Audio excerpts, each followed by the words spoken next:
Greetings, welcome back, everyone, and happy holidays. This is Into the Nexus, the podcast all about Heroes of the Storm. I am Garrett, Weinzierl, with the only person, besides my wife, that I would want to be spending the holidays with, Kyle Fergusson.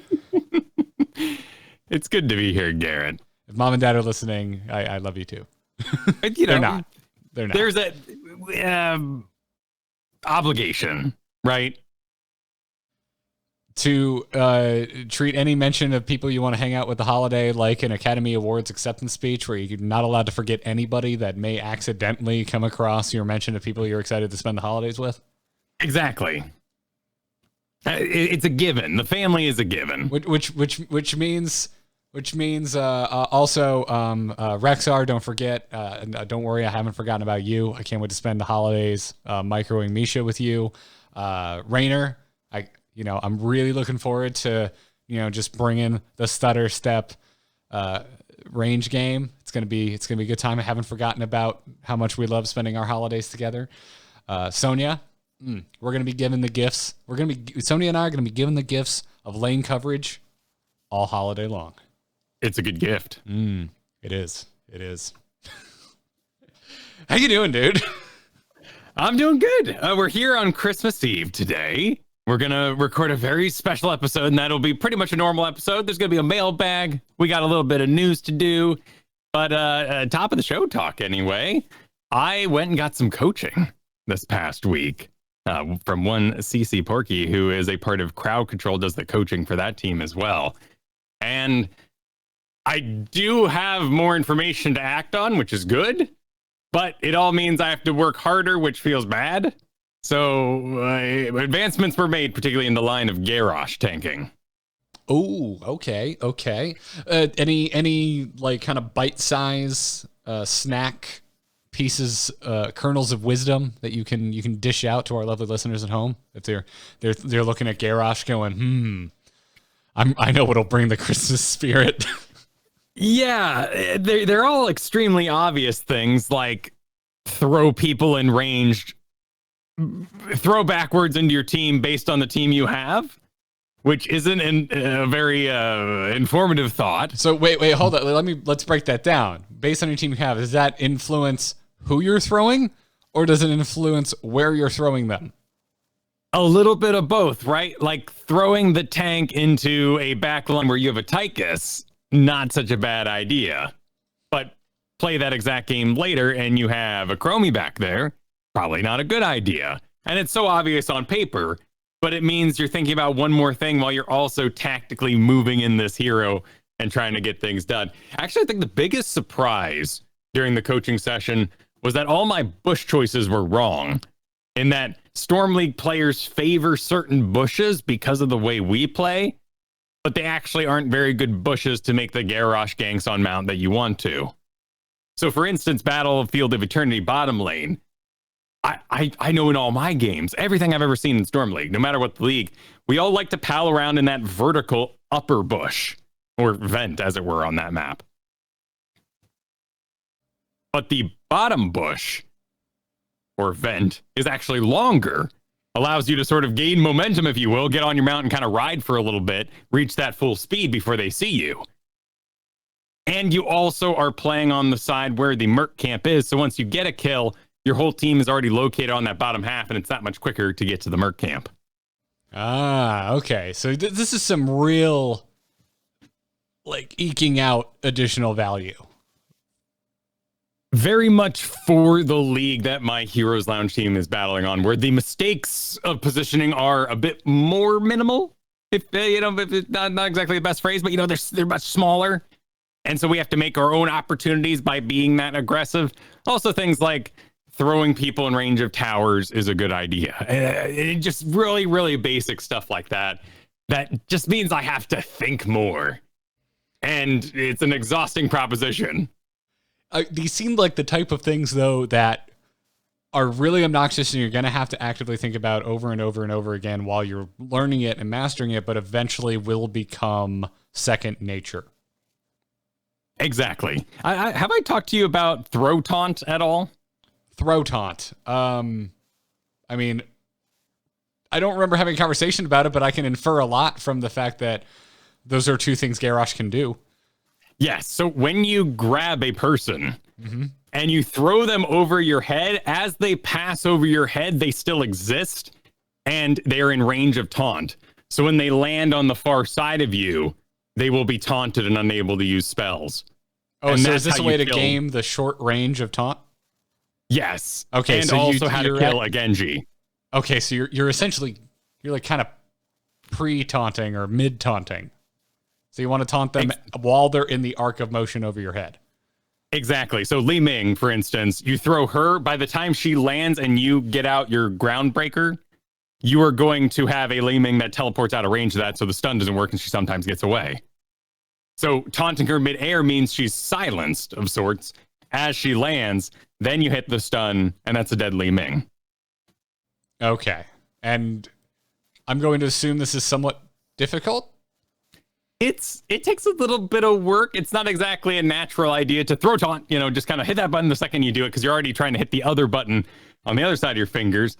I guess that's going from middle finger, pointer finger, ring finger for me in order to do the ERQ. I think the point that's I would think would be the challenging portion is the mouse cursor movement, right? Because you're gonna have to swipe it to where you want them to go, and then also move it to where you actually are hovering over them when they pass that midpoint.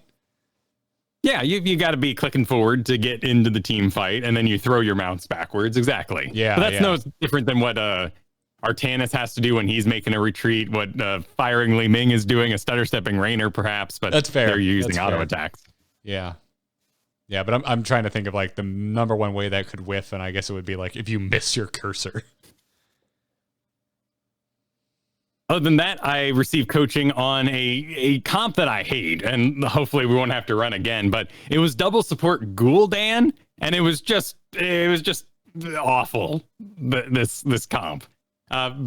Basically, you treat Gul'dan like a Vala and play super duper duper slow, because the Gul'dan will never hungering arrow blah blah blah. Gul'dan doesn't have that sudden burst moment. Sure, he might hit a good corruption, but it's not going to just pop somebody down like a Vala can quickly, or a Greymane can. Right. A little like Lunara without the pursue. Yeah. Right. Yeah. It's just like, oh, that's a lot of nice guaranteed damage, but can you finish it? Can we kill anyone? And the answer is kind of no. And you just play really, really slow, and you should be invincible, but. So I've been a bit on a learning journey this week. I'm going to digest this all over my holiday break.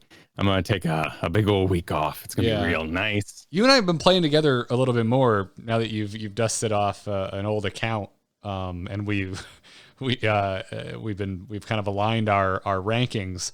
And what I've taken away from that is that I think I need to go to tank school, because while I'm not tanking a ton, I'm tanking at all, which is something I was previously not doing. Yeah, it's been very enjoyable. This is the account we talked about last week, the assassin account for me. And it is really nice to get to explore assassin in an area where people will accept it.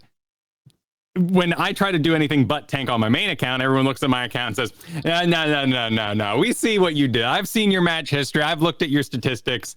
You're a 70% win rate Diablo. I want that. And then you're like, no, I would very much like to stretch my legs this season. Well, for the past 3 seasons, you've tanked, so please get in your box.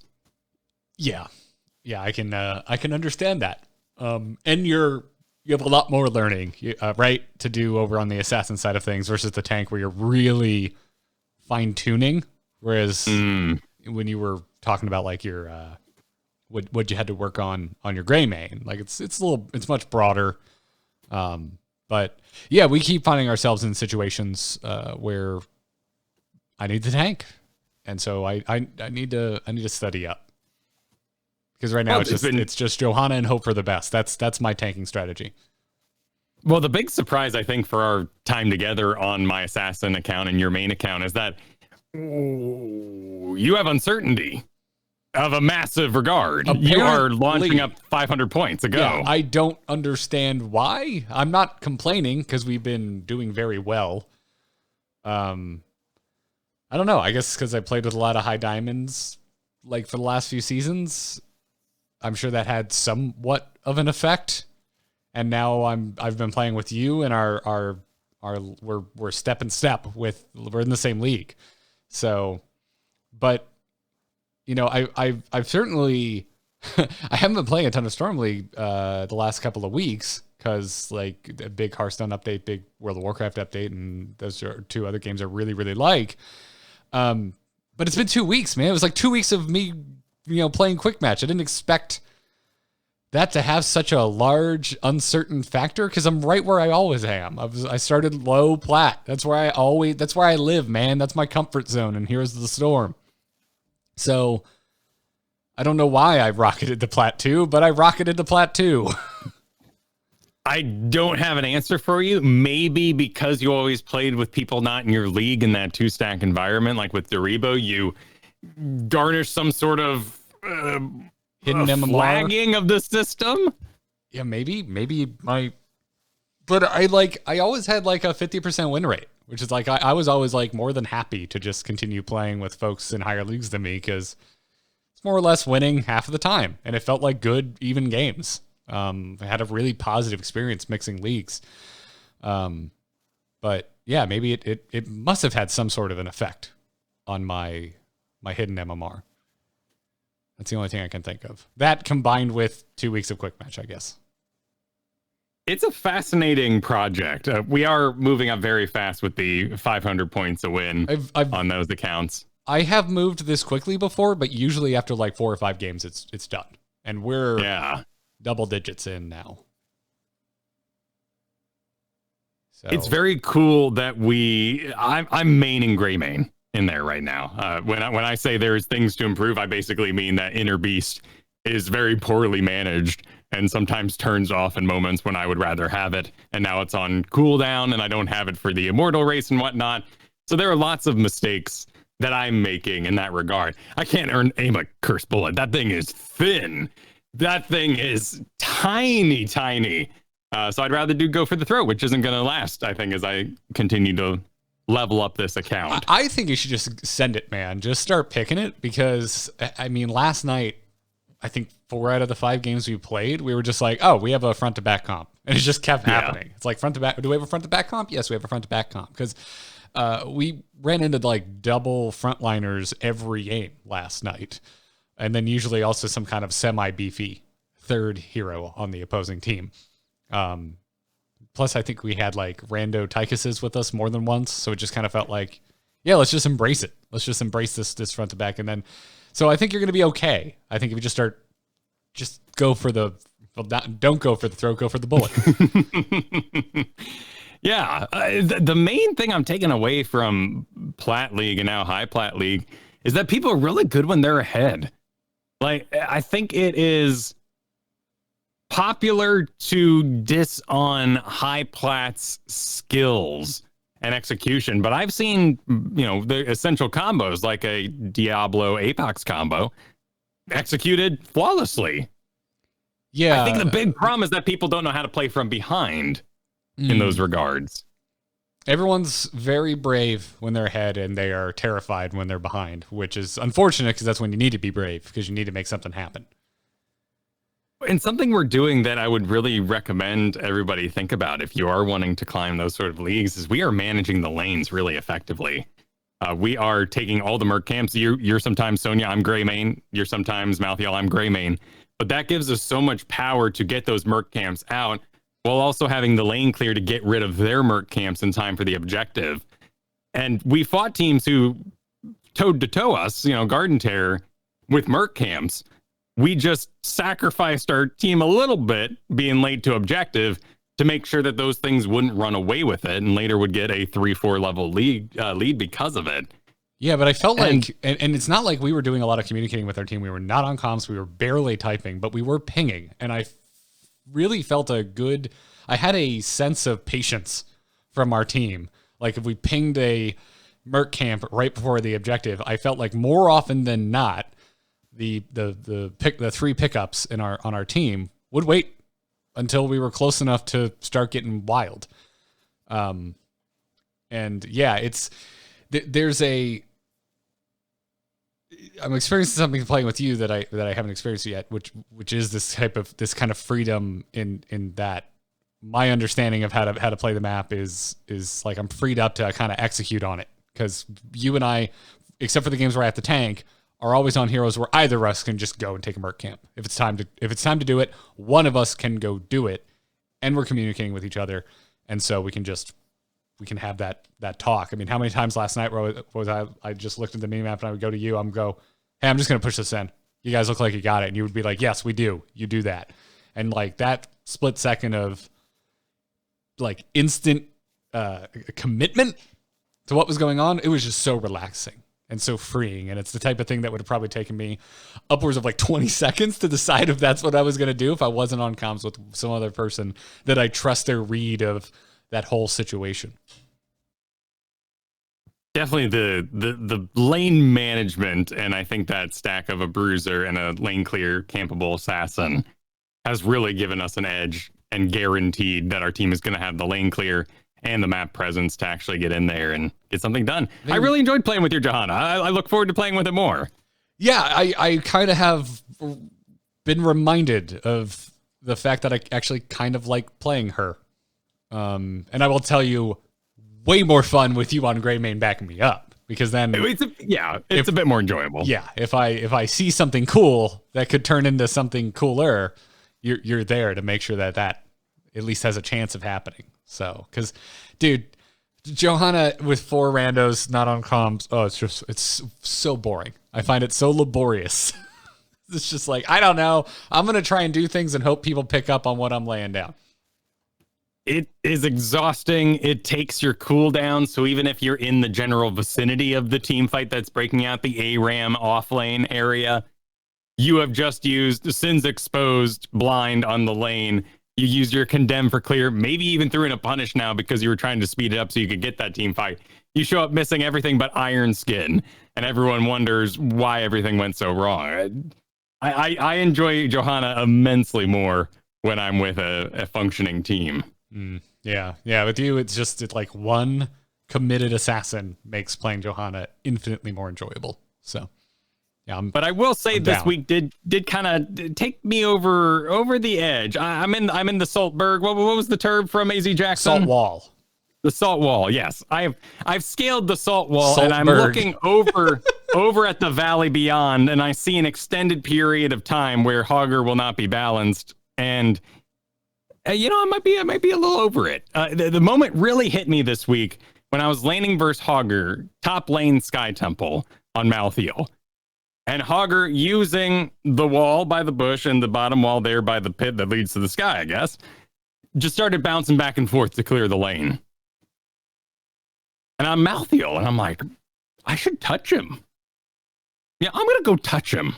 Going to go just put a dot on him. I'll start, doing die alone a little bit. I made a mistake by touching the Hogger, who is currently completely unstoppable and doing nothing of any executable skill. I mean, he lined up that angle. They lined up that angle, Kyle.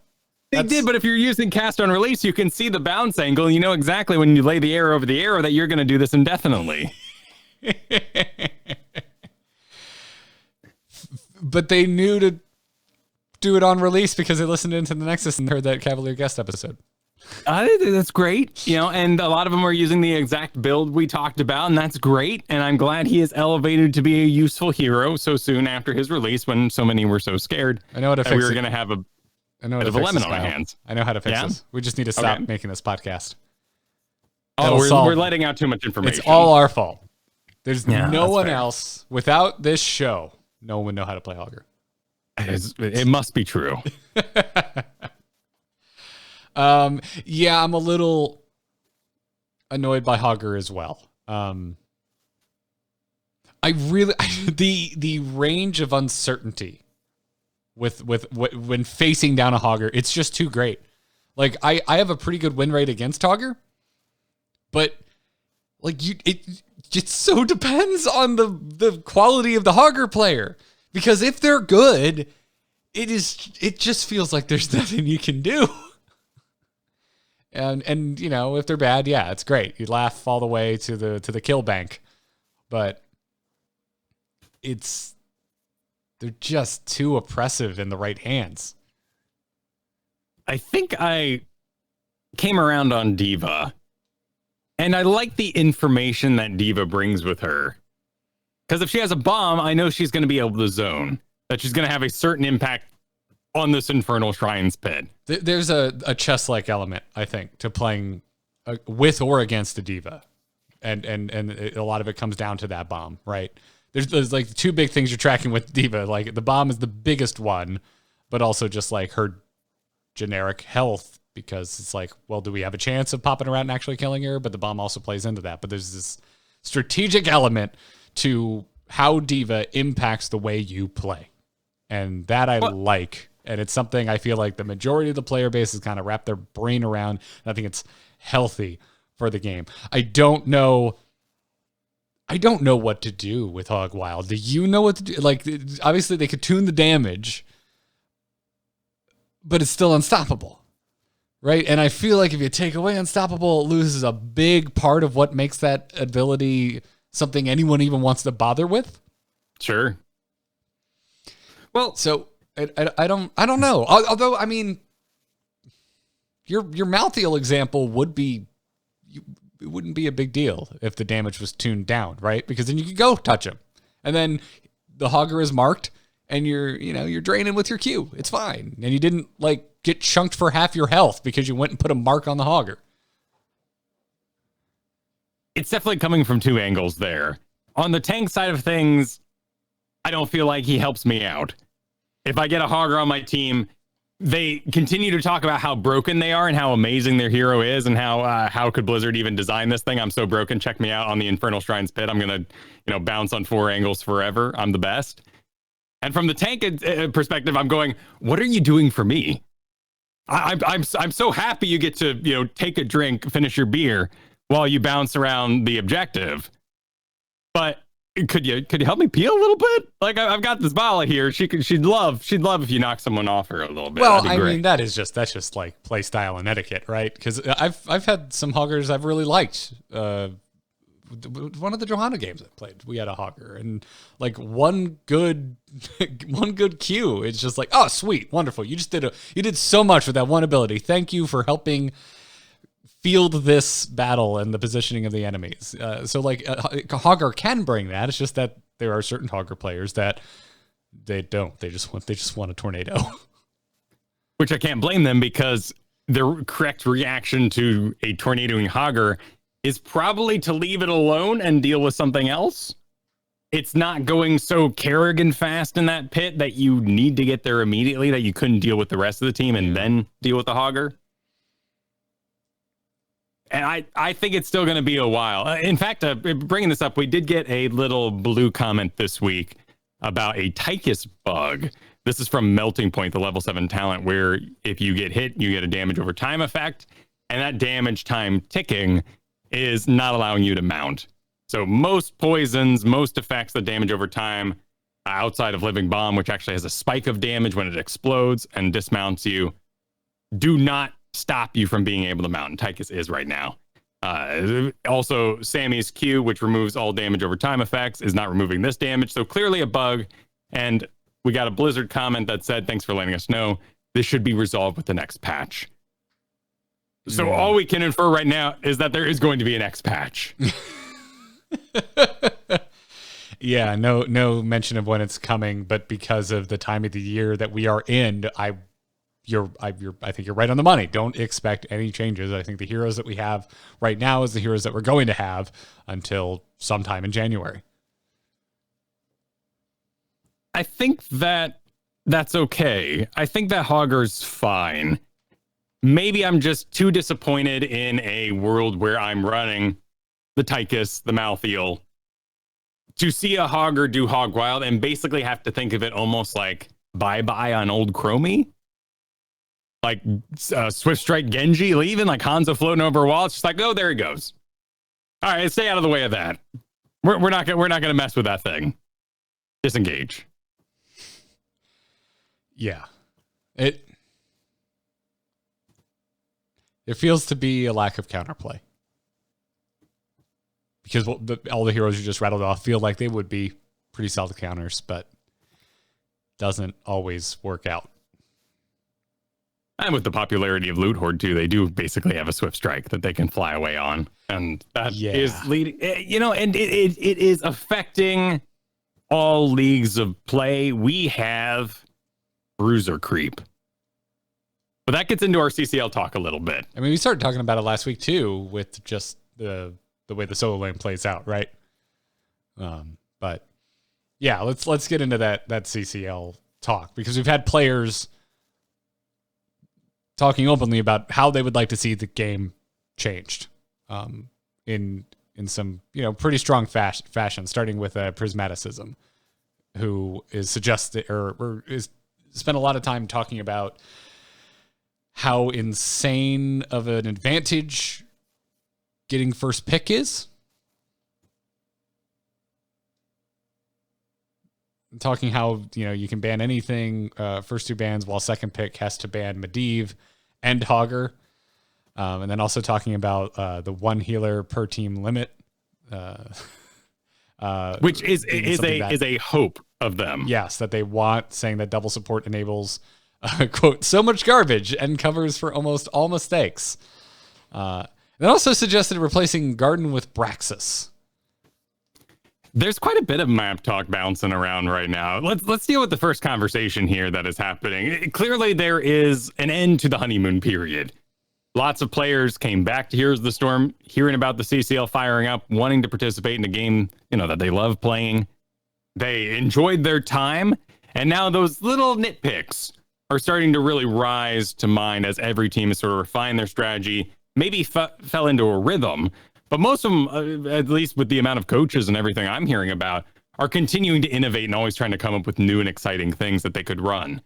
One of those new and exciting things they run is bruisers as tanks. We got Thrall tanks, Imperious tanks, Zul tanks, things that aren't entirely surprising, but there does seem to be a little bit of power creep in that position, just because we don't accept a bruiser to the solo lane if it doesn't have stupid amounts of survivability and also has the chance to kill the other person over there.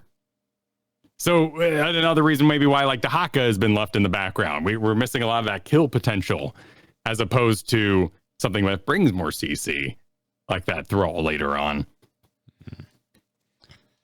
They also they made their bet in this, and that every team basically made sure they had a Medivh player so that they could always threaten the Medivh.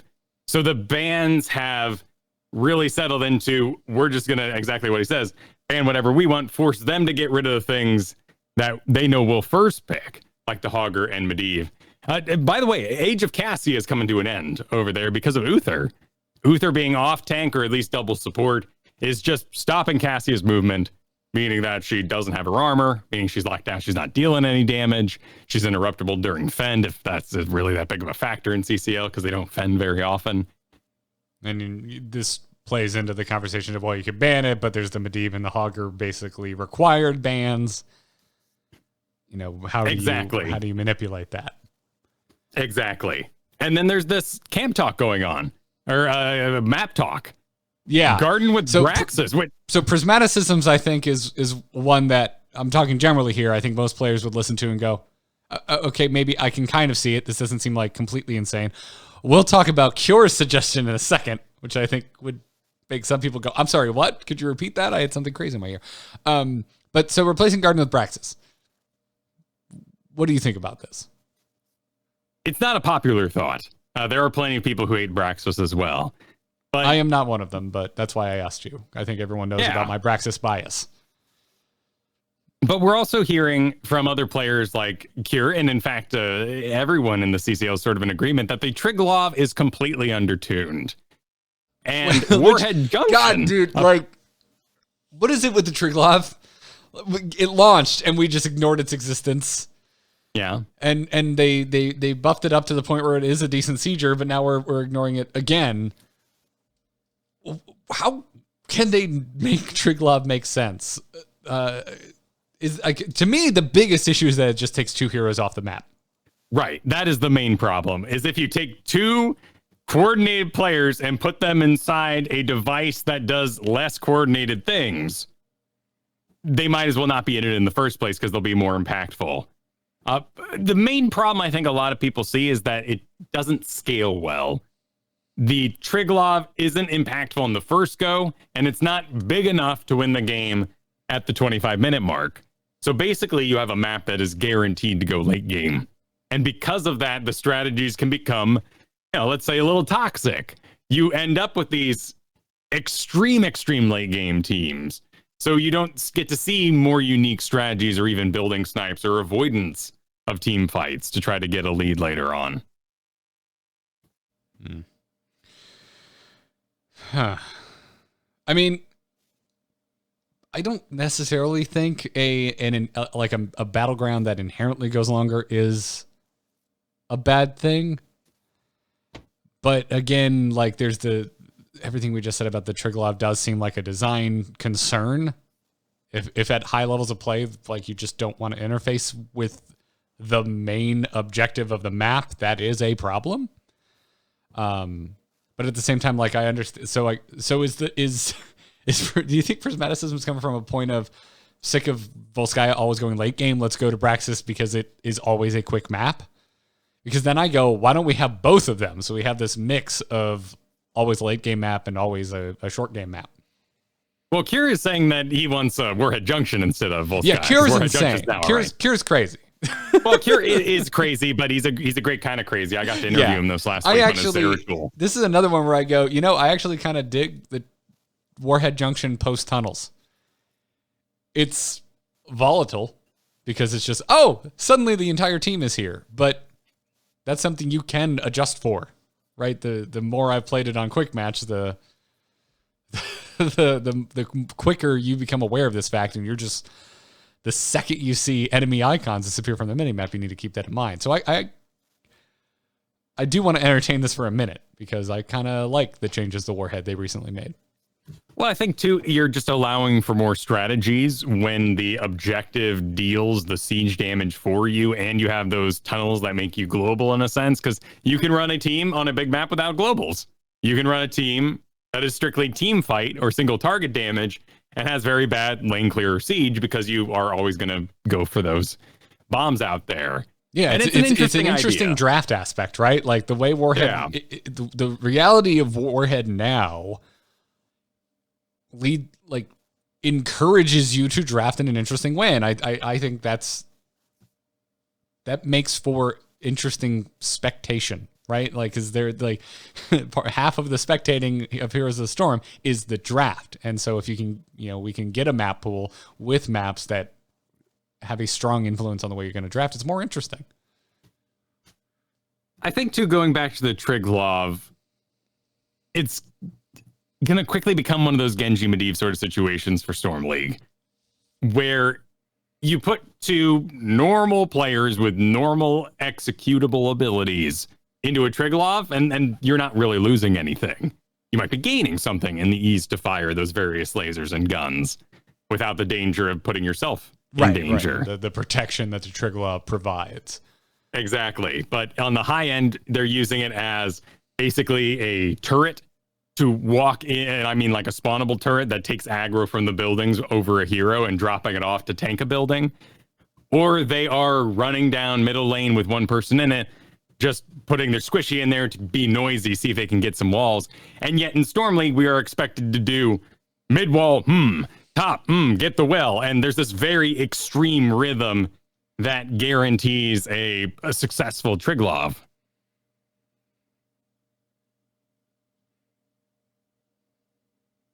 I'm having to think. Okay. Yeah, I don't know. It'd be, there's all sorts of things that would make it interesting. I think an obvious one is like make it a one hero pilot, like the Dragon Knight. What would be more insane, Kyle, is why not have two? Break it out into two mechs. That'd be interesting. With the unique abilities, without getting too crazy. Who knows how effective that would be? Do you give the one that would be the passenger the ability to also wail on buildings what does the map look like at that point? You know, how much does that speed things up? I don't know. Yeah, there are answers that would just be silly, like reducing the load unload time, because then we basically have a bunker dancing situation where people would ride it, but they'd be jumping in and out, back and forth. Is not uninteresting. No, it's very StarCraft, but it's the type of thing I would expect to see in pro play and not to see in games at home, right? Is that type of abuse of mechanics? It's something where we see in other MOBAs, things that seem kind of strange, but are just ways to eke out value to a maximum degree. It's interesting too that, maybe our own exhaustion with the pad has reached its point. I mean, I know a lot of people who have never ever liked the treadmills, and they can be frustrating. But I'm just saying the idea that someone has to not play the video game for a time and sit on a pad in order to charge it that much. If you have map control, that is a very boring activity. If you are fighting in lane, there might be an Ana with enough range to still participate, but she's still kind of limiting her space. Maybe it limits too many choices. Just the objective channel time. What if it's still channeled? It was a duration like Braxis. But once you got it, you got it. I know that's not very Overwatch, but I'm not very good at Overwatch. I haven't played it very much, but I do feel like those pads are bigger, or they're more important. They're more center to the map, perhaps. I don't know. I don't know how much the issue is the pad though. The issue is the prize you get for winning the pad. That's fair too. We'd all be happy to sit on a pad for a good prize. The thing that would make me sad about losing Volskaya to me is the pad fight, because it's such a hectic area and all three of them are unique. And so there's this tempo and this natural change up of each team fight as it moves from pad to pad. And I really like that. I find it fun to play and I find it fun to watch. And so if Volskaya was removed from the map rotation, I think that more than anything else on the map is what I would miss the most. That's fair. I mean, C is very dangerous, but that also leads to some exciting moments as everybody runs around the treadmills and whatnot. It's very wackadoo. Yeah. But I don't think it's a bad map. But this is highlighting the issues, and I'm very curious to see what's going to be done. After they said that instead of anomalies, they might be taking a look at some maps. We already saw Warhead Junction change and some well changes like that. Yeah, we haven't talked a lot about it because we mostly focus on Storm League, but I like it. I like the Warhead Junction changes a lot. I think personally, I think there's an argument for both Warhead Junction and Braxis. Braxis, I think, is more my personal bias. Like, I just like that map. It's one where I'm just like, this is my home. I will Rexar, I will sit top, and I'm gonna have a grand time. But Warhead, I think, has been drastically improved. So, what do you think of the idea, like Overwatch League had to do, of forcing players to play in a different environment when it comes to things like bans, map picks, or even limiting their options with double support? I think it's interesting, and really, CCL doing it through custom games, they're free to experiment, right? They're not a Blizzard run league. They can really kind of do whatever the hell they want. Very true. So I say give it a shot, or experiment in your downtime between seasons. If they do another kind of show match tourney, let's mix it up. Let's maybe have a one support requirement or one support max and play around with the ban phases and let's see it play out. Let's actually watch some games. Well, and one of the suggestions, and as Zane Hyde brings up in our chat here, is that the player. So what happens is whenever you lose, you get to choose either first pick or map. Giving the loser both of those would help decrease the power of the random first pick that a lot of teams get to lead with, because we're constantly hearing just how powerful first pick is because you force enemy bans. Yeah. I don't know that. I I don't really have a head for that because it's a place where I start to check out because I'm like, it's never going to affect my at-home game. Yeah, that's fair. As maps get changed, that interests me because that's going to affect me. If maps get changed, it affects my game at home. It starts to get into territory of like, oh yeah, I have really strong opinions, Kyle, on the engineering of Formula One cars because I'm going to have a chance to drive one of those. Well, and I've never thought to myself, that coin flip was rigged when I get into a game and it does the little blue and like it gives me who gets to go first or what half of the map I'm on. But there are some. You know what we're not doing or what we shouldn't be doing, Kyle? We're not banning Medivh in our games at home. Yeah, we're not doing that. And if you are, either. stop. What are you doing? Please, for the love of God. I mean, you had a bad experience. I've had them too. I have had them too.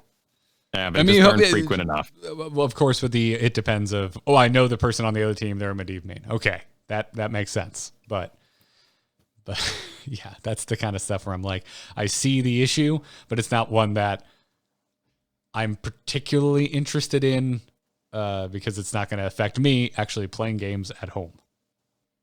What I'd love to see during that off-season wacky time, if they go for it, are those 10-man teams. I want to see a draft done with lots of one tricks in mind. And then after the draft, they get to put their players on the various heroes. Yeah. Again, it just like it's the kind of thing I look at and go, well, what's stopping them from giving that a shot? Probably just time and production and realistic things of that nature. Yep. Well, drastically shifting gears, Kyle. I see you've had your interest piqued by the concerning performance of Hearthstone esports and how that makes us think of the long gone HGC. Well, it's particularly weird because that YouTube deal happened right after HGC. Yes. And I don't blame Blizzard giving away prize money for a video game that they're trying to make a profit on for also trying to cover the profits they're losing by signing an exclusive deal with something like YouTube streaming. But it does make me think that Hearthstone performing so poorly in their world championships on YouTube, that would we have not just had a longer death on Heroes of the Storm? Would it have been painfully obvious as we all were forced to switch to YouTube? We were getting weird with Facebook too, with Heroes of the Dorm. As Blizzard tried to reach out, try to make these deals with various platforms and maybe even move away from Twitch for one reason or another. Would we have already been in decline in the first place? And actually we dodged a great prolonged execution in that way. This is so loaded, and we're working with extremely incomplete information, right? Like we don't know for a fact the details of that YouTube deal, right? If anyone in the chat room knows where this article originated from, because I cannot for the life of me remember it, and it is difficult. I'm not getting the results I'm looking for on Google, but there was an article earlier this year basically saying that the YouTube deal was for Overwatch League and Overwatch League only, and everything else that was thrown in was just a bonus and not really of concern to either Blizzard or YouTube, which means Blizzard wasn't all that worried about Hearthstone's esports, and YouTube didn't really care for it. It was just like, oh, cool. Thank you for the bonus. Oh, no. And they tried to sweeten the pot and no one cared. And I got to say, I kind of buy it. To be I usually take things like that with a grain of salt, but boy, does it kind of feel like that's the case, because it just makes no earthly sense to take Hearthstone's esports off of Twitch. Because it basically bombed right away. The view drop off was absolutely insane, and it never came back. Well, we know that YouTube paid Activision Blizzard $160 million over 3 years for the rights to stream all esports content, and the prize pool for Heroes of the Storm or for Hearthstone is $500,000. So they did guarantee themselves three. Oh no, I've got that horribly wrong. They guaranteed themselves many operating years. Well, how much of that was like even going to Hearthstone in the first place. Yeah, no, it's not like they put that in a pile and they $1 bill at a time. They say, we're going to take from this pile for the prize pools, guys. It's going to be great. Yeah, that's not how that works. But is this, so moving away from the hypothetical of what would have happened to Heroes of the Storm should HGC have continued and been caught up in this deal, as someone who follows the Hearthstone esports scene, what is going on over there? I'm going to give you my most brutal TLDR, which is just nobody cares. Nobody's watching. Nobody's talking about it. Is the vibe I've been getting. There's there's a fan base for sure, but it seems a lot smaller. What is strange to me is the drop off in viewership. It is extreme to an nth degree. Something like, I think this year's finals versus last year's finals was in the ballpark of a 95% decrease in views. Yeah, which is insane. But the conversation kind of seems the same to me. Like to me, this is all anecdotal. It seems like the same amount of conversation on the subreddit. Over on the Angry Chicken, seems like the same amount of people writing in or not writing in. Like, we just don't get a lot of people writing in about esports. It's not the big thing that people want to talk about. And we've been experimenting with kind of solo YouTube content over there, and the esports stuff, without a doubt, performs the worst. Like, no one watches it. And now we're a very small side of things, but it really just seems like nobody really cares is my feeling on it. And so I don't know. I think it just seems like, I don't know, the passive fans, like they're just gone. They're not going out of their way. They're not going to switch their platform and suddenly start watching this over on YouTube. And it seems like apparently that was a large portion of viewership. But there's also, I think, something to be said just about the platform versus platform and how each platform handles their discoverability. If you want to, like, that's, I think, a more constructive conversation to be having than my gut feeling about the health of Hearthstone esports, which is to say, I don't think it's healthy. I don't think it's good. I don't think it's sustainable. No, and then that is a fascinating idea, of course. Like, Twitch, by nature of its viewer base count, is discoverable and has momentum. When something is exciting and happening, it rises to the top very fast, like Reddit does. But yes, in YouTube, you are trapped in your old algorithms. You're trapped in watch time. You may have checked out a video once that I was curious once about how the Kepler belt works, and now it loves suggesting space videos. And actually, I've had a great time. It knew me. I enjoy Curious Droid now. That's a great service. But I now am off the beaten path of what I previously would have seen. Yeah, I don't know, man. I knew, I knew it was going to be a hit for Hearthstone viewership. I didn't think it was going to be that bad. Because I do see people on YouTube finding success with live game streaming. Like, that is a thing that happens. I don't know of any examples in Hearthstone specifically, but I enjoy watching sim racing.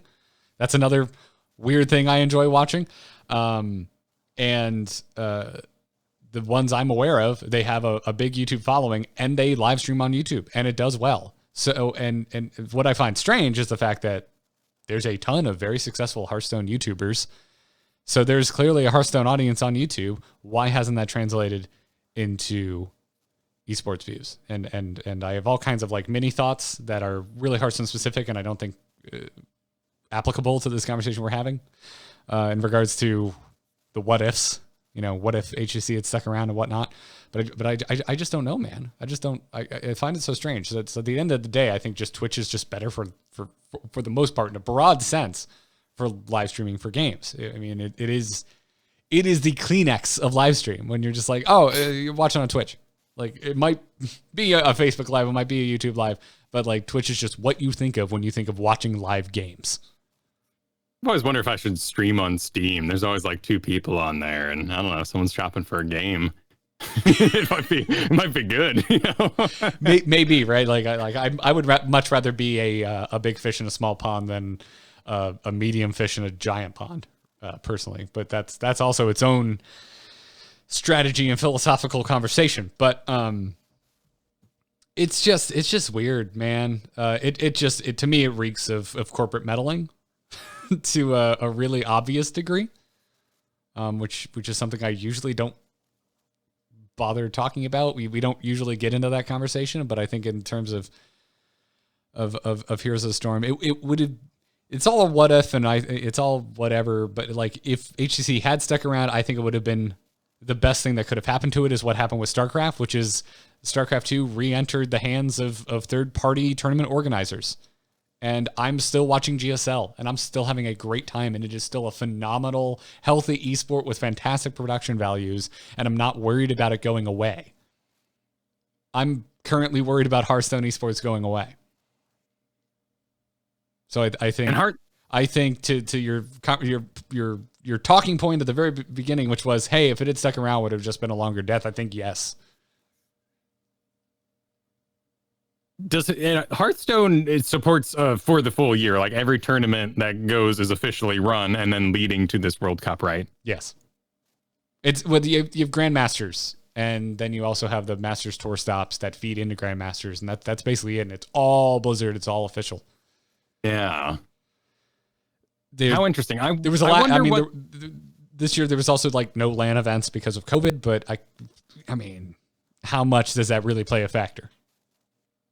Sure. Yeah, there's a spike of excitement, and I certainly enjoy going to live esports events. They're a lot of fun. Yeah, seeing people, meeting people. But I wonder why. But this is just an obvious, unanswerable question in some regards. But I wonder why football and all our various real life sports manage to do so well in that sort of ecosystem. And we have things like Dota and we have things like League of Legends. But even so, to me, it's always felt like when an individual tournament feeds into an end of year event, that's when things are at their best. And each one of these storylines, you win MLG for the weekend. You are a champion today. And there's a sort of lack of excitement, for me anyway, when I see a tournament go off and they're now seeded. And I'm like, okay.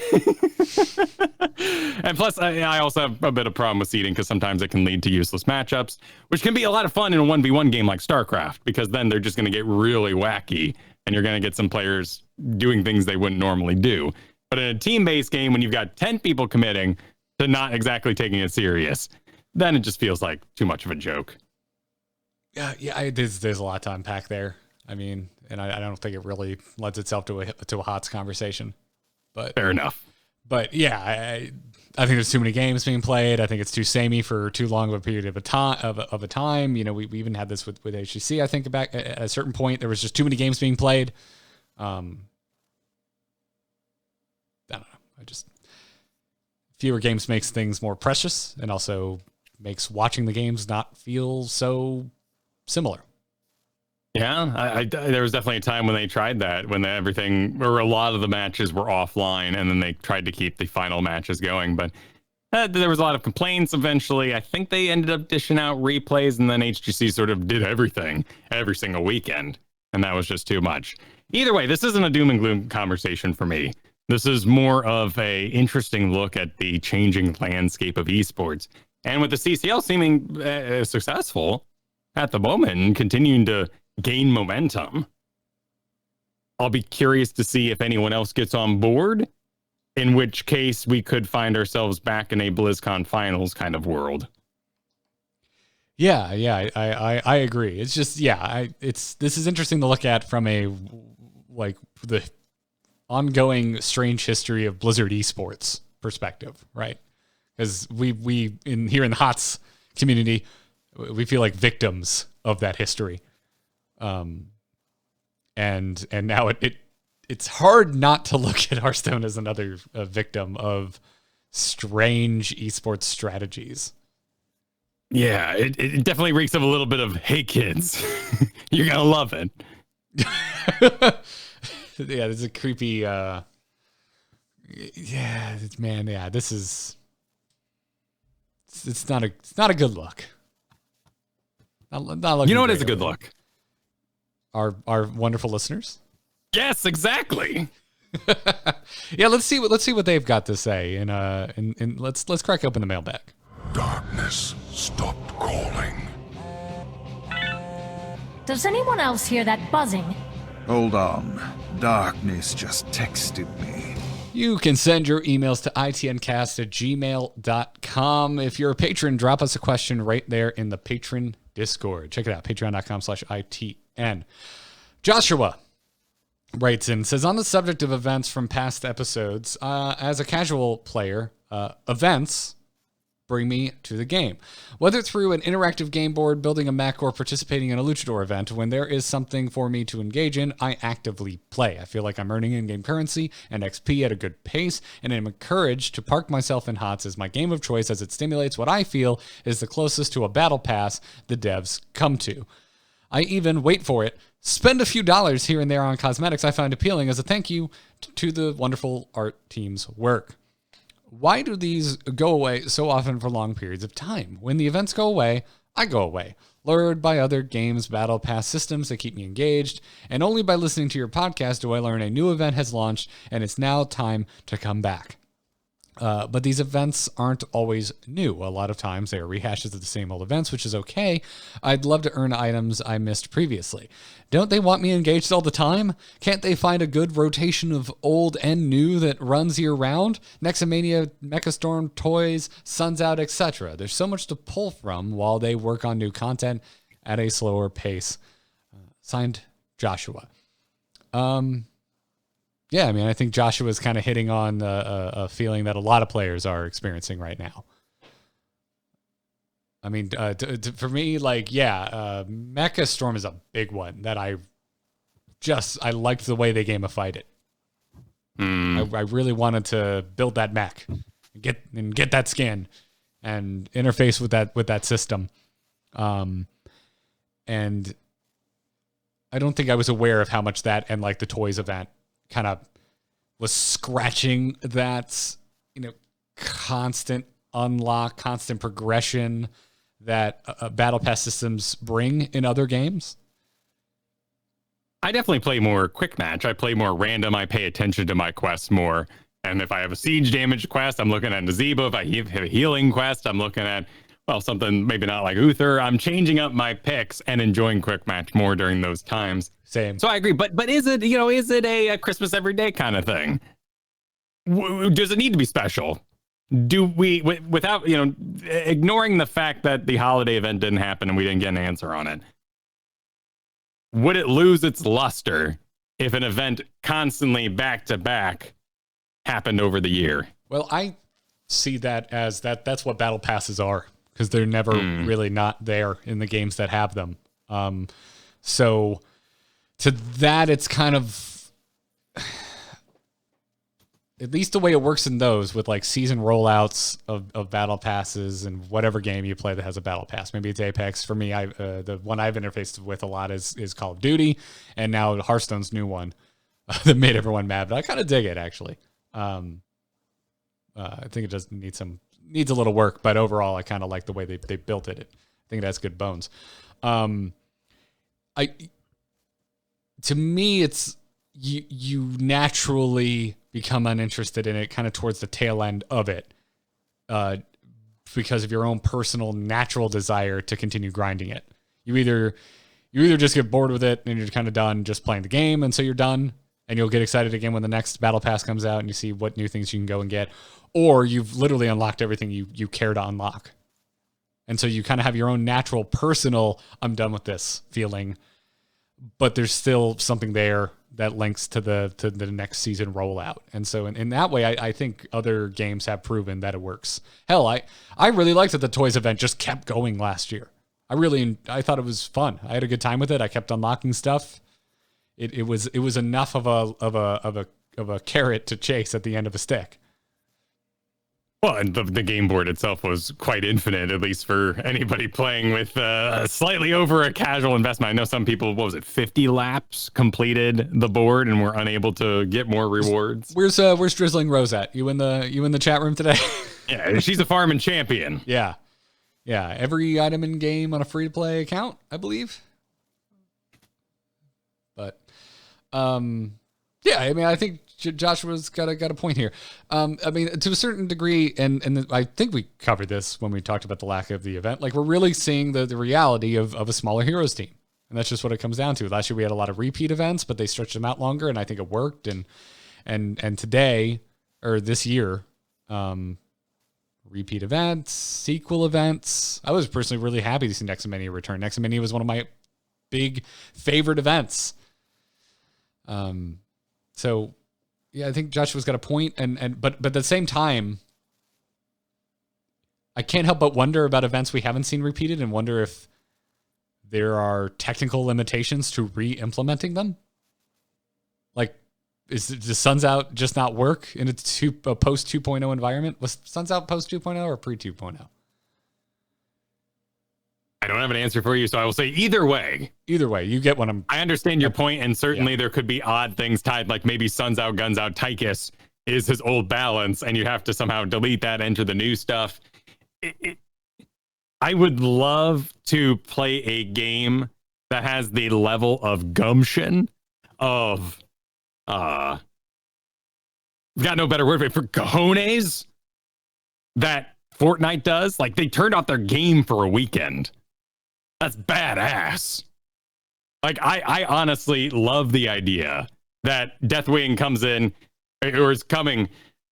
You can't play Heroes for the weekend because when you open the game, everything's on fire. Like, you open the client, the client starts falling apart. Like, the pieces are falling. You can't click the rank screen, maybe because it keeps moving around, dodging you because Genji's on his way. Like, I love the idea of just going completely all out. But I also understand just how insane that must be to develop. And the systems people, not necessarily the art department, the heroes balance, the design people still seem intact. But whoever can make the system seems like the ones that they have to fight over the most across their various games. And that is at least my theory as to why we don't see these back-to-back events. It's just too taxing on these certain people who have the skills to execute. Yeah, that's to me. I just think it's a bandwidth limitation. But I'll say the lack of a holiday event stings because we had a repeat one last year, and I was kind of just expecting them to turn it back on again. But there is BlizzConline coming up, and this would be the quiet period. This would be the nose to the grindstone for them. As they stockpile information. We also got Hogger already, though, which they admitted was a BlizzCon hero. I don't know. And why destroy your own pipeline when schedules change? You know, we canceled BlizzCon back in April, I believe so, for this year. So if they had the systems and they had the people all lined up to get this hero out by then, why ruin that and delay any further? I think Hogger was an excellent release and brought a lot of fun people back to the game. I enjoy him, even though we kind of, talked about our frustrations with him all the same. I think it was a great hero to bring out. Yeah, and I do believe that BlizzConline is going to have its own announcements and hero to show, even if it's just a Tracer PNG image. Tracer PNG image? Yeah, they announced all the heroes and they're like, and Tracer, and she was just an image on screen. Gotcha. Dude, that's a deep cut. I did not remember. But yeah, fair. But yeah, like I would bring it. I think it's a systems issue as well. I think you've hit the nail on the head. I think it's probably really difficult to make new ones, and the ones we haven't seen repeated, there's probably some weird stuff and compatibility issues there that we are not aware of. But I'd love to hear about it. What I would imagine. Yeah. If anyone from the team would like to have a chat about events, let us know. You know where we are on Twitter. Valk wrote in and has some rapid fire multi questions. Are you ready for this, Kyle? Let's do it. Valk says, what would you think about either level 25 or level 30 bonus talents or something like that? My thought would be that it is an extra talent point to spend within previous talent tiers. Then you'd have to limit what level you could actually spend it in, but I actually kind of dig this. This would be an interesting anomaly.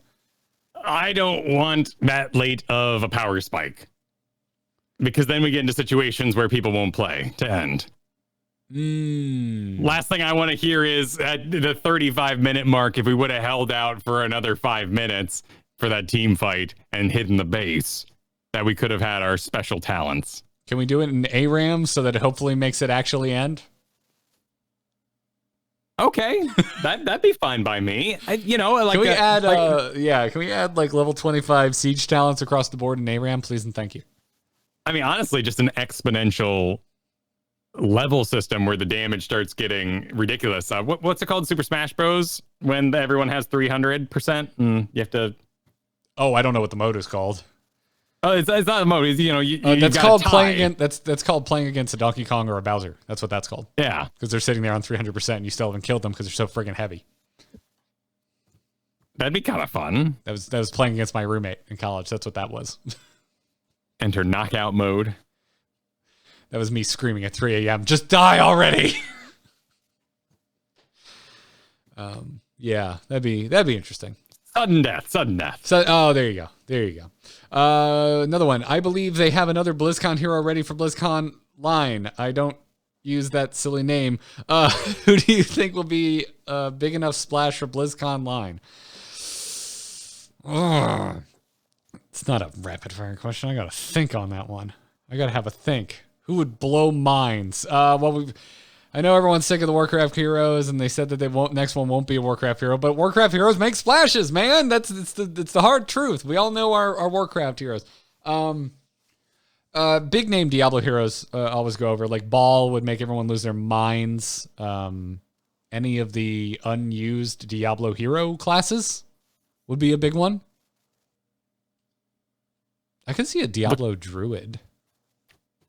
That'd be pretty cool. I actually hear that Diablo Immortal is reviewing pretty decently. Yeah, everyone I've talked to that has played it is really enjoying it. Yeah. I have not gotten an alpha invite, probably because I've said on every program I've ever visited on that I don't like phone games and I'm uninterested. But now that everyone's enjoying it, I'm interested. I mean, for me, it was literally a dad factor. Like, I was sitting around 2 years ago being like, YouTube, who the heck sits watching YouTube? Hearthstone Mobile? I wouldn't dare. Then you're trapped under a sleeping baby and you change your mind pretty quick about what's accessible to you. Yeah. I finally just upgraded my phone. It has a beautiful screen and it actually works well. So now I'm kind of want something beautiful to play on my phone. Anyone got an alpha invite, please and thank you. Yeah. But if it's not Warcraft, I think it has to be Diablo in my mind, because that would really get people hyped. But we also just got a slew of new, awesome, unique Warcraft characters with Shadowlands.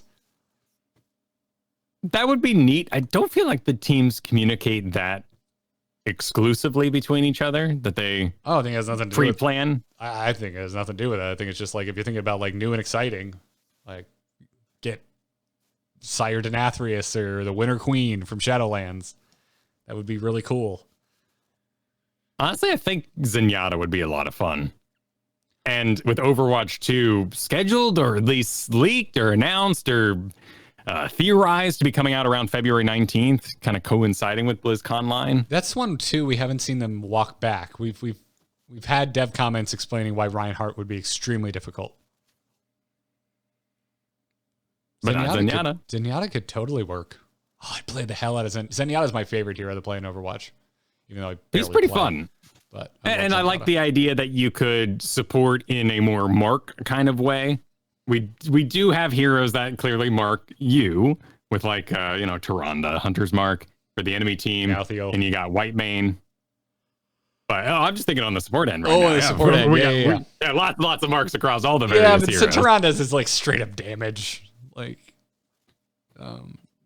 yeah, I could see that. Yeah, that's my hope. There's a lot of options still. There's a lot of big names that aren't represented. And then Valk's final question we're taking here is, while Nexus anomalies are officially a thing of the past, what is the next change you would like to see? I personally think the movement speed changes were amazing and unexpected. I want another win like that one. I really like the changes to XP gathering. Just the fact that I can show up to Elena just a hair late and still get the XP. I think it was just a really positive change. Not even just the threat of, I'm going to go grab that XP, but I know Zeratul in this lane, so let me do it very cautiously on a mount. It's just a little bit of play that gets me out of my gate, when otherwise I would absolutely be hiding the whole time. So yeah, I dig that. I got one ready for you, though.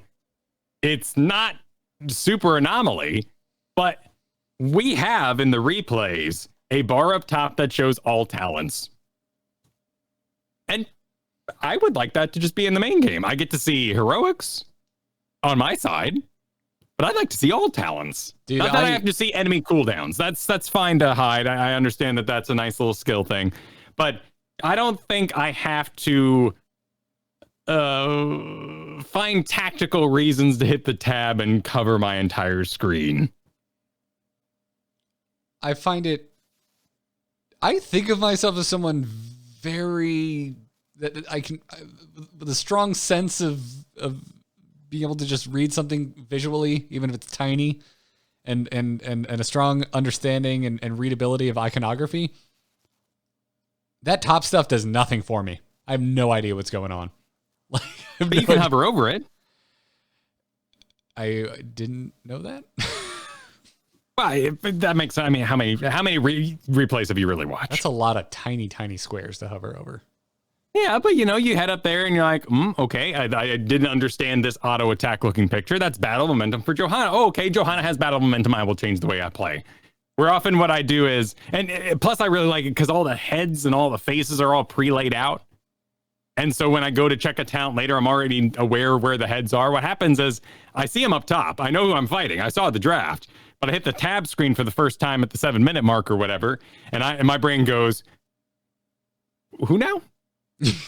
Where? What? I'm looking for Pyroblast, and there's all these other fire looking abilities, and it could just be dyslexia that I have to like line the vertical line and then go across in a straight line, and I'm not particularly good at that.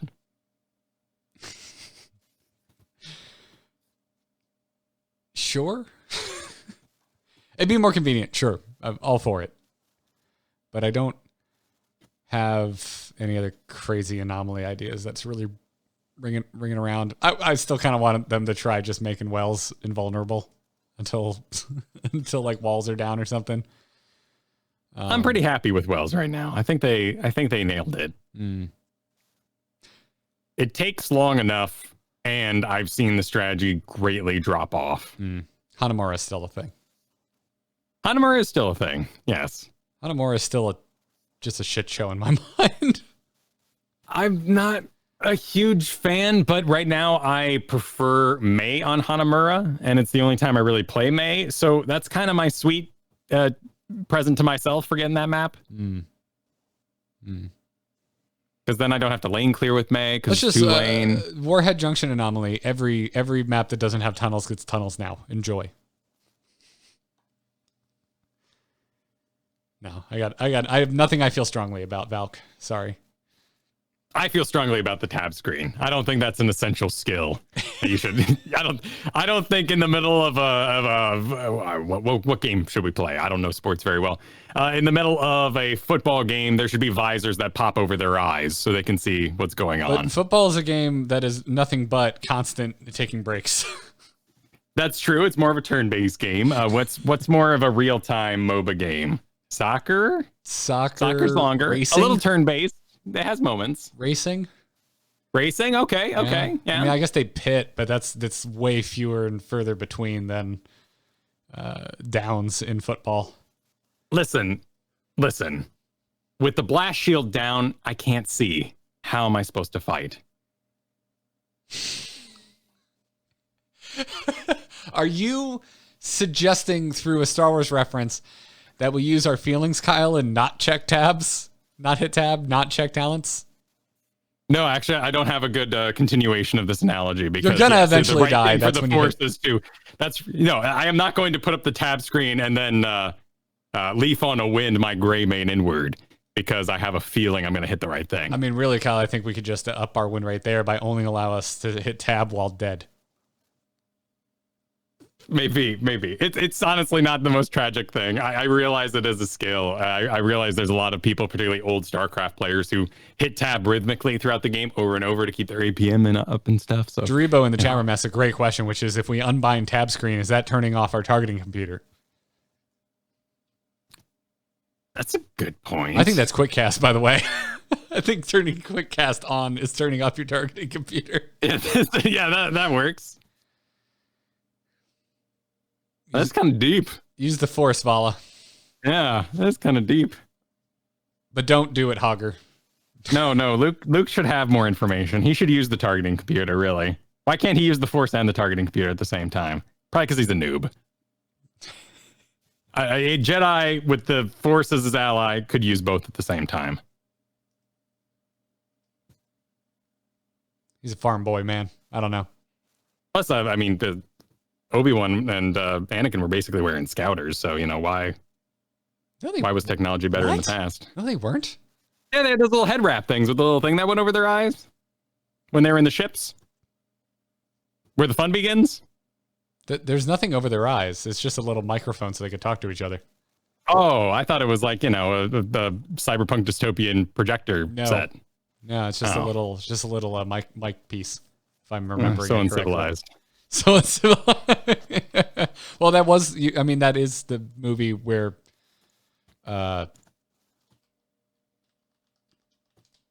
Obi-Wan, my God, my brain actually uses a blaster. So you got it right, Kyle. You got it right. Okay. Yeah, I stick by my answer, regardless of my references.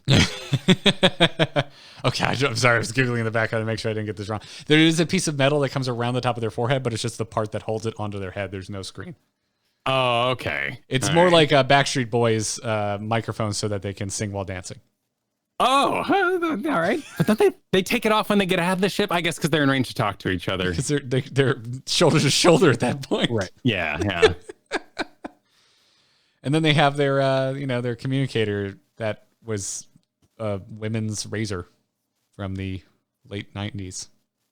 Right. That's the Jedi communicator. Yeah. We've gotten horrendously off topic.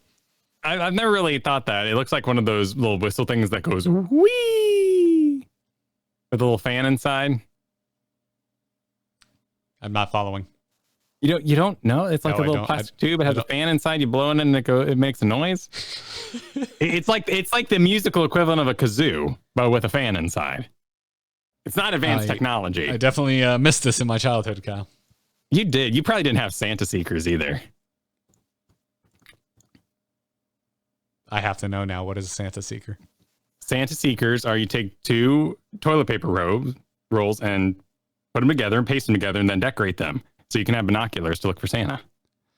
I did not have those. No, I would just beat the crap out of my little brother with empty wrapping paper tubes. Oh, sure. No, if these were toilet paper tubes, you had like 6 inches max. This wasn't.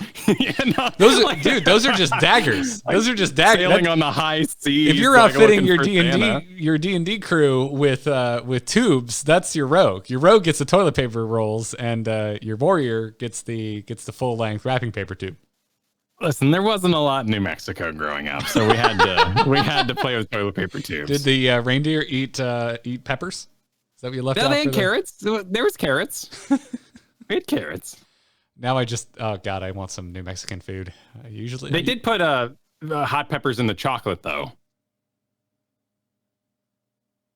Peppers flavor-wise are mild, but they bring heat. I could see that working. It's okay. I've never had it, but I could see that working. I prefer like sea salt or caramel, something good. Fair.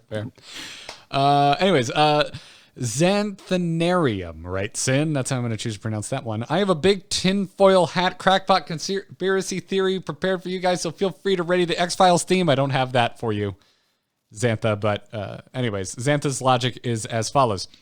I will grant you that I'm not a huge Blizzard nerd. I've never played WoW, but my general read on the whole Hogger situation, especially after your most recent episode, is that he is one of those seminal heroes for the Blizzard fan base that can generate a lot of hype, like Deathwing. So, why not push him back to BlizzCon, especially if he was going to be released originally during the normally scheduled November BlizzCon?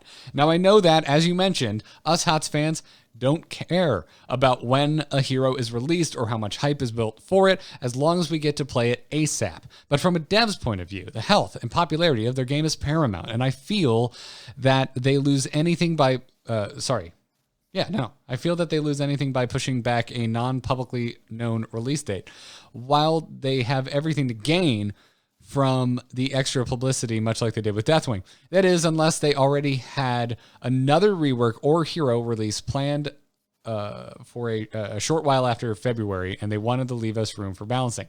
So my theory is this. They have another big, important release planned for BlizzCon. The most obvious thing would be a new hero, and my thought is that it could be another important hero, but from a different franchise, something like Baller Manx, who wouldn't fit in a double hero release with Hogger.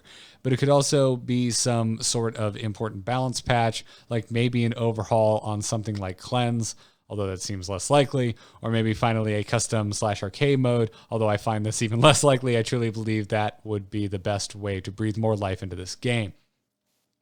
All right. Big tinfoil hats here. Big tinfoil hats.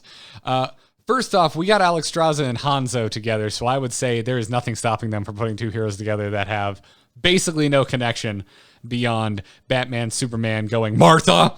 That's basically the connection between Hanzo and Alexstrasza. They both just looked at each other and went, Dragon? Dragon! Yeah. Yeah, I feel that. And Alexstrasza was unique. It's not like Hanzo may have been done by the cinematic department, but it's not like she was ready in the wings. A pun, I guess. We had a Hanzo model from an Overwatch cinematic. Right. But no Alexstrasza. No Alexstrasza. And same with. And we had a Varian, but not a Rag. Correct. Yes. So there are some opportunities to take advantage of those assets.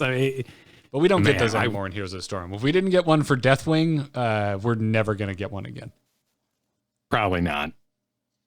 That's kind of my read on that whole situation. I am curious, though. I do agree 100%. If I was in game development, if I was in charge of schedules, battle passes, what have you, I would hate to do any sort of roadmap. I think it's just an awful idea.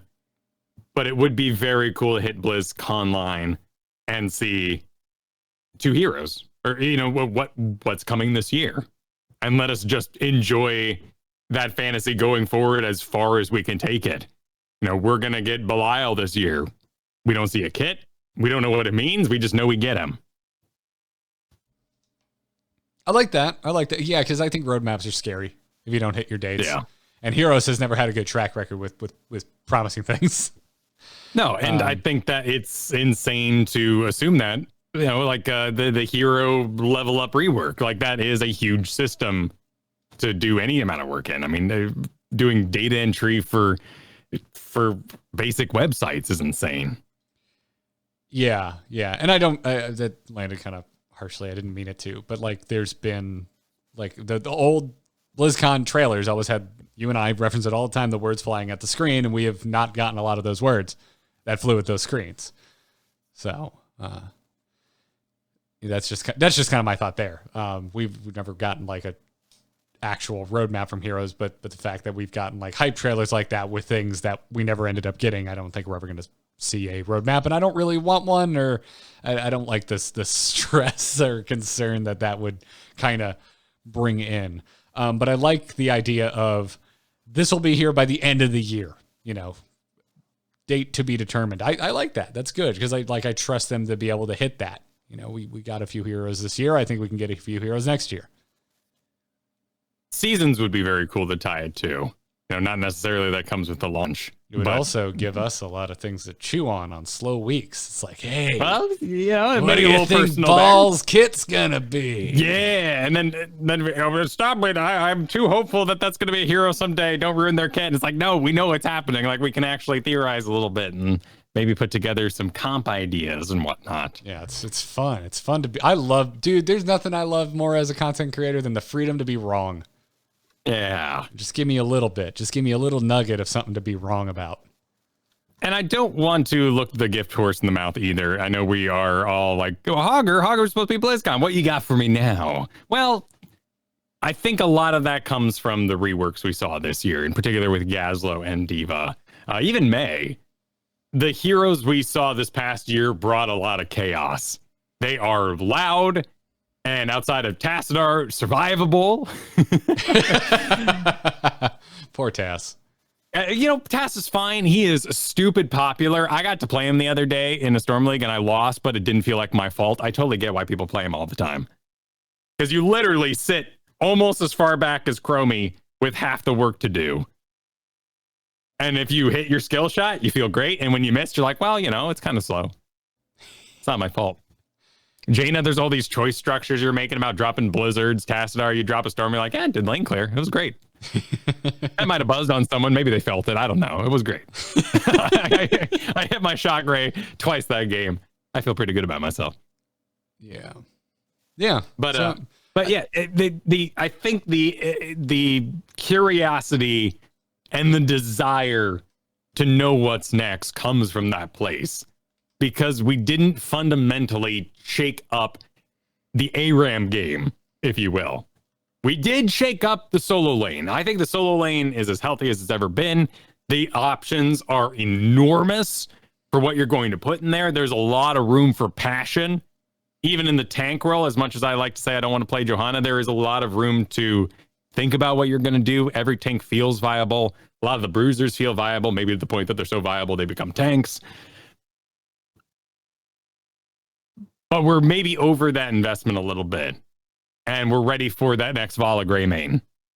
We're ready for that fundamental shakeup, who is a center of a team. And maybe a support like Zenyatta can do that. Maybe. Especially if we start having a conversation about limiting one support. And maybe that has a knock-on effect. And maybe it does affect our games at home. Who knows? I don't know. Go ahead. I do want to downplay BlizzCon Online quite a bit, though. Okay, that's where I was going to. Cool. Okay. Because we're building it up, and Blizzard is not a company of streamers. Streamers? They have difficulty working broadcasts at times. Oh.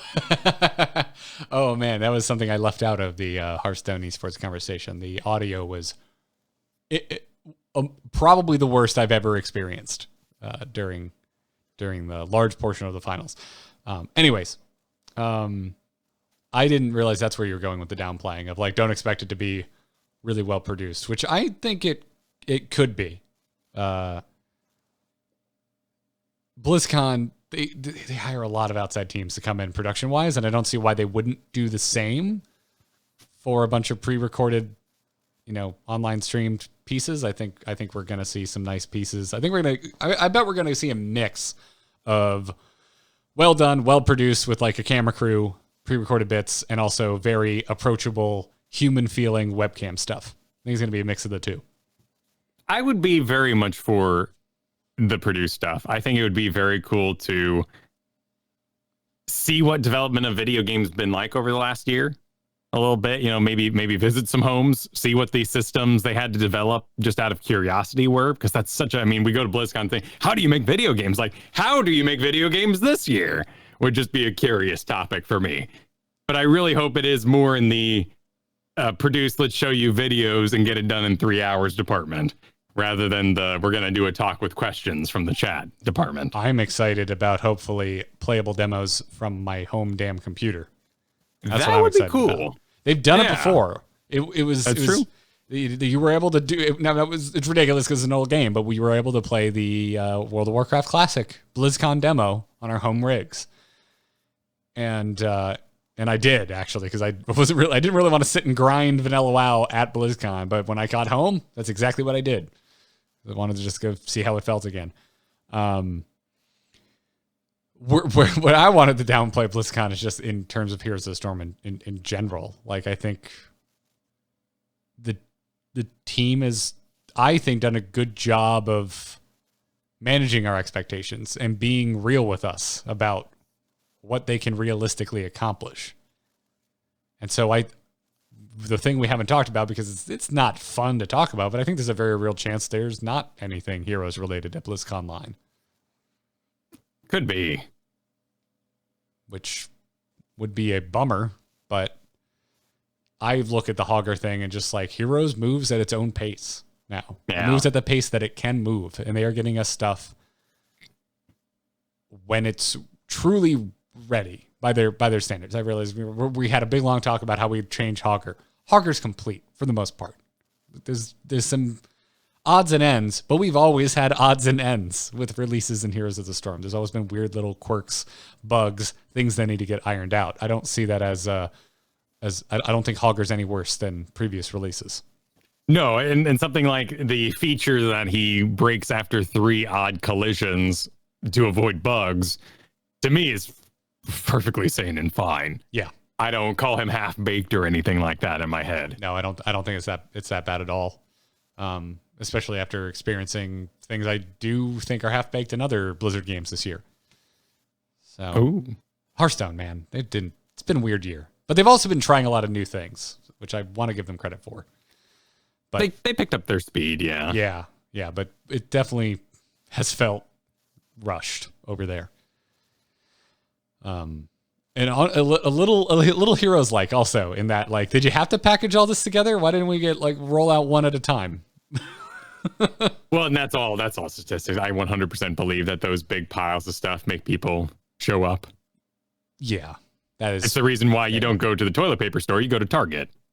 Because you might see some cool stuff at Target. You picked the worst year ever to say that's why you don't go to the toilet paper store. If there was a toilet paper store, Kyle, they would have made billions this year.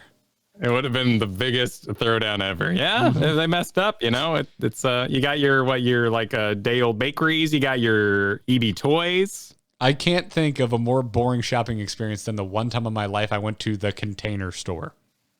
Sure. Ugh. Ugh. Soul sapping. But did you get what you wanted? No, I mean, because I was drugged there against my will and had no desire to be there. Oh, okay. You're talking more of like a kid situation. No, this is an ex. Oh, you're an adult. This is an ex-girlfriend situation. Okay. That just still colors it in a certain way. Because I remember being a kid stuck outside Limited 2 while my sister and mom shopped, and that was grueling. But no, that, you can't complain about that. That's like going to Cracker Barrel and saying everything tastes the same. I love Cracker Barrel. Everything tastes the same though, and you're going to Cracker Barrel. They have legitimately my favorite fried chicken. Straight up. Really? Yes, their home-style fried chicken is out of this world. I realize you just wanted to keep going with the analogy, but you hit a... No, that's interesting. Like hearing Denny's has a decent steak. I'm in a bit of Do disbelief. I hate Denny's. Denny's is my go-to example of a bad restaurant. I don't think that's true, and I wouldn't trust it. But I also wouldn't go to Cracker Barrel and immediately expect to get fried chicken. I really like Cracker Barrel. I really like for 2 things: breakfast and fried chicken. But yeah. Anyways, where the hell were we going with this? Yeah, back to the just realism. Like I don't know. I like where Heroes has ended up. Like I like the way that the devs have set the expectations, because I feel like I get a sense of sincerity from the Heroes team that I'm not used to covering games. Like we do not get this type of conversation from the World of Warcraft team. We do a little bit on the Hearthstone side of things, but it feels less that case because the biggest conversations being had over there right now are about the monetization of the game, and the devs aren't making that call. So we're not hearing from those people, and we're never going to hear from them because we never have, and I don't see why they would start now. But I feel like I have a good sense of what the team can accomplish and how long it takes them to do certain things. And I like that. Even if it's slower than it was before, Heroes still gets a lot of regular, healthy updates. Like, I think the continuation of this podcast is a good example of that. Because you and I, we've been there. We were there with StarCraft, where it was like, well, damn. The only thing we have to talk about is esports. And you know what happened? We stopped doing that show, and we're doing this one now. Yeah. And I don't have that sense. I don't have that impending sense of this is winding down. even if it's... There's also just a joyous amount of moving pieces. I mean, can you imagine a card game structure for a MOBA where they're like, all right, well, we're into year 3. It's time to phase out Vala. Legacy hero Vala is going to be gone from the map. Kerrigan no longer available. I mean, rotating hero pools would be kind of interesting. It would be interesting, but it would drive me insane. I hate it in card games. That would be kind of no, man. No, man, that'd be cool.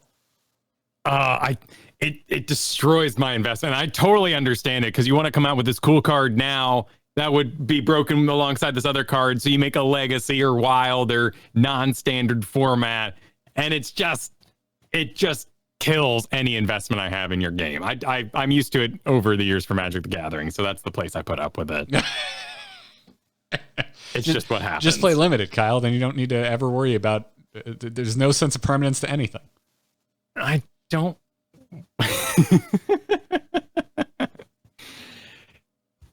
I want to have my cake and eat it too. That's the problem.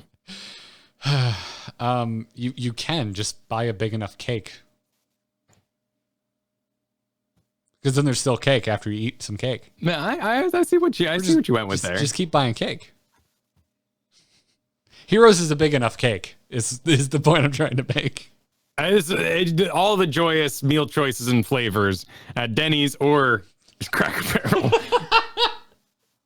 Yes, apparently there's multiple choices at Cracker Barrel I didn't know about. Yeah. Anyways. Yeah, that's just kind of where my head's at. It's just, I think 2021 for Heroes of the Storm is probably going to look a lot like 2020 for Heroes of the Storm, which is just kind of a steady march forward. And I'm not sure how much BlizzConline is going to have any effect on that. No, I do think, though, that we are trained based on what we've seen over the years. And I know that some things like a Diva rework is going way, way back when the team was even different size and different layouts. But we have reached the end point on all that thing. Systems aside, performance-based matchmaking fly at the screen, like ignore those sort of things. I don't know where we're going. I don't know what the next rework is supposed to be anymore. And those are the sorts of things I really want to hear just stacked up at BlizzCon. And it can be an image of Maldraxxus or whoever they want to bring out. Just let me know that things are what the, not even goals, just what the content is. I would be fine for just put some devs on virtual stage and just have them talk about the state of the game and where they see it moving forward. Because right now, we're sitting in we're sitting at the quietest time of the year, BlizzCon or not. It's December. It's the end of December. This is when the devs, clam up and we don't hear from them. But also it seems a little more concerning because of the no holiday event. And so just having any sort of, hey, this is where we're heading, this is the direction we're going, would be nice. Honestly, if they did a Blizzard event, I think they would knock it out of the park. Blizzard event? Just everything. Just the make it the BlizzCon, the video game that they talked about all those years. Yeah. It is the Blizzard event. Blizzard World, the map in Overwatch. Just do that as an event in Heroes of the Storm. Just loud music that's always changing between the various themes. I mean, I love the smash of StarCraft and World of Warcraft they did. Just give us more of that. And oh man, when I think of BlizzCon, because like you mentioned the music, I'm like, Heroes of the Storm. It's a stadium concert. It's ridiculous. It's a big Iron Maiden stage. There's ramps. There's laser lights. There's a big ridiculous hokey zombie figurine. That's what I think of when I think of Heroes of the Storm. And rightfully so. It's metal. It is metal AF. And just ham that up, man. Just go hard into that. And then that's what I think of. So anyways, everybody, thank you for your questions. We should probably have these conversations not on the show. Are we doing an episode next week? Yeah, no, yeah, Cool. we're doing one. Cool. So I won't say thank you for another great year of Into the Nexus, but Yeah, there's still one more episode in the year to go. I'll say it next episode, but thank you nonetheless. Huge thanks to our patrons, by the way. We got quite a few new ones this week. Patreon.com/ITN if you want to support us. And to Paige Inman, RTC, ARTC. I'm going to pronounce it RTC.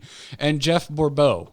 Thank you very, very much for your support and for becoming patrons. If you haven't already, link your Patreon account to your Discord profile and get automatic access to the patron-only Discord. We look forward to seeing you in there. If you want to become a patron, patreon.com/ITN is the place to do so. You get access to that Discord. You get an ad-free version of the show when we have ads. You get signups for our monthly game nights. So go into all of that over at patreon.com/ITN while supporting your two favorite podcasters. You know you love us. You know you love us. Huge thanks to our producers, Declan H, Cheesy Bob, Chris K, Mike C, and Sean B. Thank you for your support, you five. Everything else is over at amove.tv. If you want to catch the back catalog of episodes, maybe you missed last week, maybe you want to catch up on that Cavalier guest episode. If you missed it, you can find it there. Subscribe to the show wherever it is you're getting your podcasts. I know you can stream them, but it helps us if you subscribe. So hit the subscribe button on whatever podcatcher you're using. And Kyle, there is more to you than just ITN. Where can folks find you? Yes. While you will not find me at Twitch because I'll be taking a week and a half off, you can find me over at youtube.com/Kyle Fergusson, where videos are scheduled, ready, and going to post throughout the holiday season, including the videos of those Gray Main escapades with Garrett. Mm-hmm. One of them's already up. Yes. You can catch me over at DM Gives Inspiration, where the videos won't stop there either, doing a double helping of the conditions, which is all basically buffs and debuffs for the various classes and whatnot in Dungeons and Dragons 5th edition. Check it out. Sick. I already mentioned what? Oh, your Sudden Glow came in. Sudden Glow. Yeah. Amove.tv. Already mentioned it. It's where you can find everything that I do. We have put out our Mandalorian Season 2 finale episode of Let's Talk About Star Wars. So go listen to that. I literally recorded it 5 minutes after finishing the episode. So if you want to hear me just screeching like a 5-year-old fanboy, you should do so. The Angry Chickens, still going strong. WoW Killer for World of Warcraft. Go check out all of those shows. That's going to wrap it up for this episode of Into the Nexus. I hope everyone has a super happy holiday. We'll see you before the new year. And until then, good luck and have fun. Take care. Happy holidays.